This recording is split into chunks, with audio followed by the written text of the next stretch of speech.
நாகையில் 1.5 கோடி ரூபாய் மதிப்பிலான அம்பர் கிரீஸ் என்னும் திமிங்கல கழிவுப் பொருளை பறிமுதல் செய்த போலீசார் இது தொடர்பாக கன்னியாகுமரி மாவட்டத்தைச் சேர்ந்த ஒருவரை கைது செய்துள்ளனர். திமிங்கல உமிழ்நீர் என்று சொல்லக்கூடிய அம்பர் கிரீஸ் இந்தியாவில் தடை செய்யப்பட்ட ஒரு பொருளாகும். உயர் ரக வாசனை திரவியங்கள் தயாரிக்க அம்ரா கிரீஸ் பயன்படுத்தப்படுவதால் சர்வதேச சந்தையில் அதிக விலைக்கு விற்பனையாகிறது.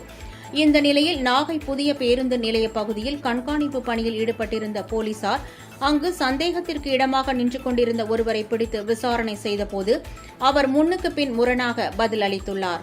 இதனால் சந்தேகமடைந்த போலீசார் அவர் வைத்திருந்த பையை சோதனை செய்தபோது அதில் தடை செய்யப்பட்ட அம்பர் கிரீஸ் இருப்பது தெரியவந்தது.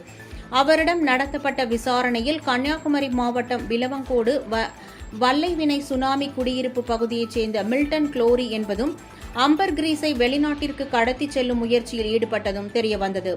இதனைத் தொடர்ந்து அவரை கைது செய்த போலீசார் அவரிடமிருந்த அம்பர் கிரீஸை பறிமுதல் செய்து வனத்துறை அலுவலர்களிடம் ஒப்படைத்தனர்.